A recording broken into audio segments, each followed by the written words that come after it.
Filming a live television show takes a lot of preparation and planning. In addition to making most of the actual dishes, food stylists also need to prepare shopping lists, break down recipes, and create easy-to-learn steps for viewers to follow. Santos Lowe has an unusual job. So I always like to carry an extra chef jacket.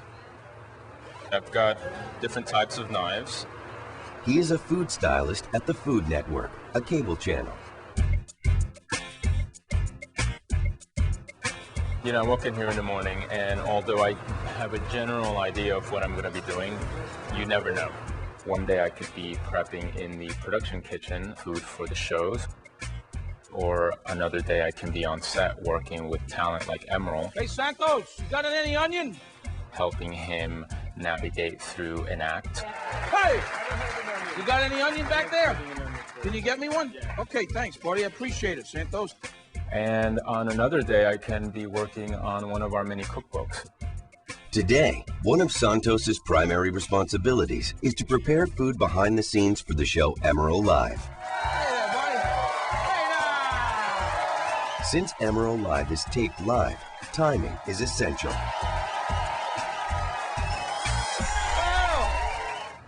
What do you got for me?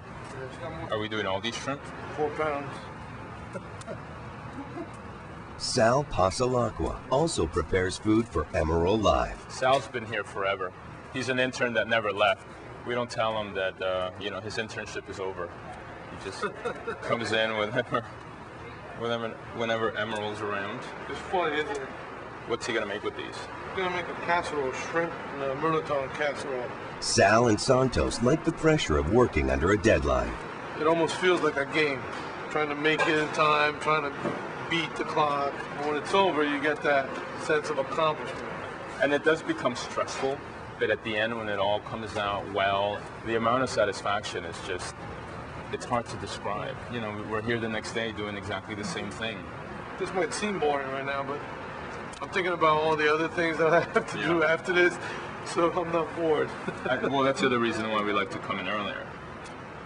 In about an hour, there'll be so many more hands in here.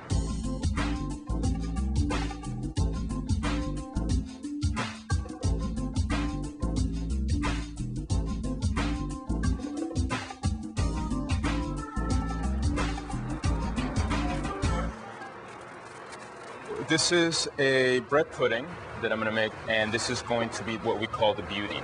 Emeril will assemble his and put his in the oven and then take out the swab.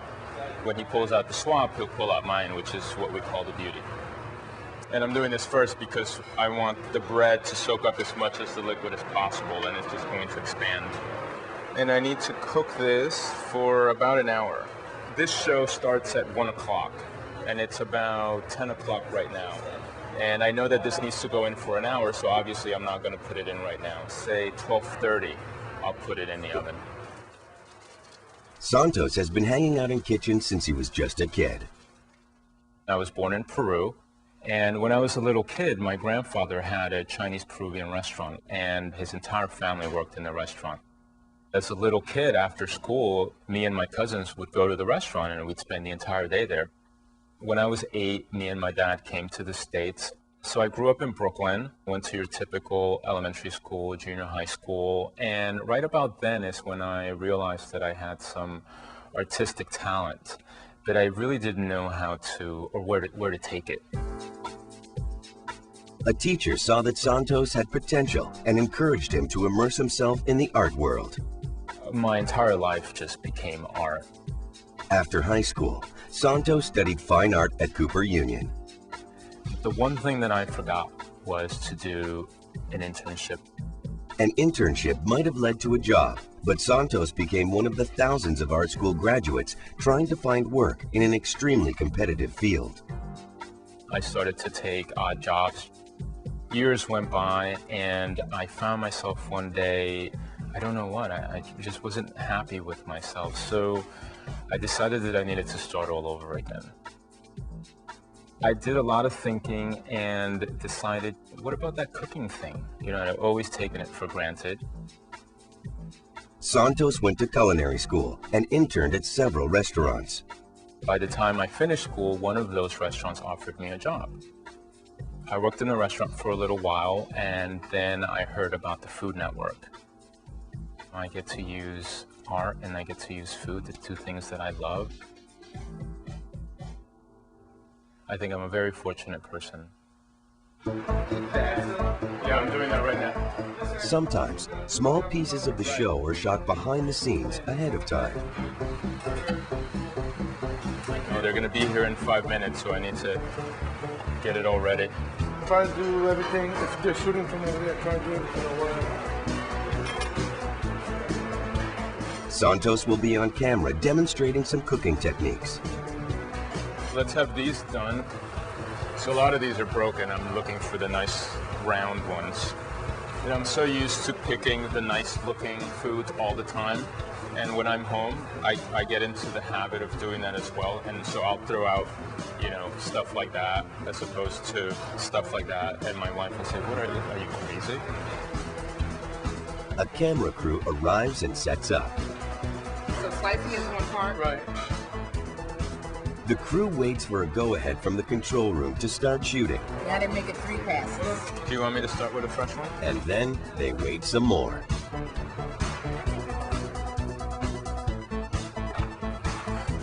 I forgot how much of a hurry up and wait this is. Finally, they get the okay to begin shooting. Go, Santos.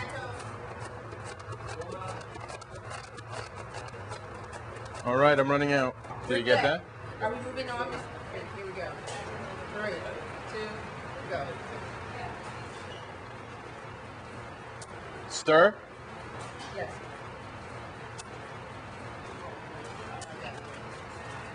Okay, good. That's a wrap for the shoot in the kitchen. And now it's time to get ready for Emerald Live. It smells so good. Look at that. That's some bread pudding. All of the food that we've been prepping all day is now out there. So, you know, the show's on. I'm going to keep my eye on the monitor. Behind his set, there's a smaller kitchen with last-minute preparations being done. Halfway through the show, Santos goes backstage. The food gets divided up into 6 acts. Each act goes onto one cart. We don't stop. If something goes wrong, he just works with it. He rolls with the punches. And I know you're saying at home, oh, goodness, didn't put any oil in there. So it looks like dishes that he was supposed to plate in earlier acts, he hasn't plated yet. So we got to have a little salt in here now.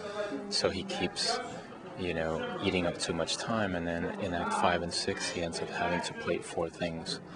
So it gets a little, you know, tricky. The shrimp and mirliton casserole is rocking. Let me tell you that right there. All right?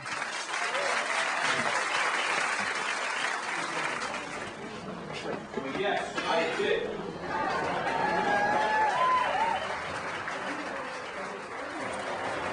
So Vincent just told me that Emerald has 10 minutes for 2 acts. Stick around. We'll be right back.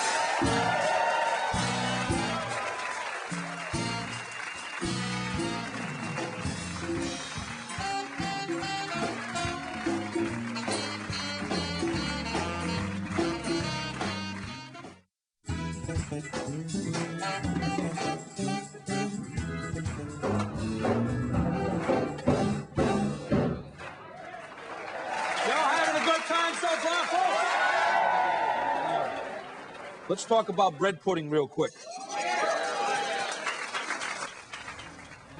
So this is the moment of truth. Besides the brown sugar, cream. Just remember this. Now he's going to add the bread to it and let it soak. So you got to let it soak for at least a half an hour, at least. Okay, there it is. Woo, woo. It's so heavy. It's because we really cook here, you know what I mean?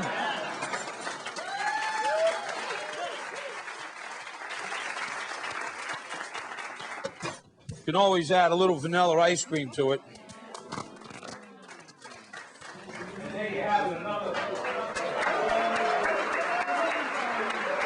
That's what it's about, you know. And watching them feed, in this case, Wynton Marsalis, my bread pudding. I'm Emeril Lagasse. I want to thank you for joining me. I'll see you next time.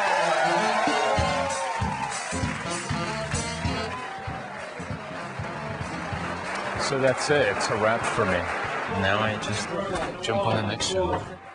Well, it was very nice talking to you, and good luck with that career. And remember, apprenticeships, internships, very important. Good luck.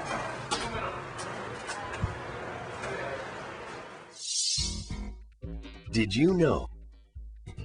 Though cooking shows have been around since the early days of television, their popularity has steadily increased in recent years. Today, popular food networks, hosts, shows, and competitions draw viewers of all ages.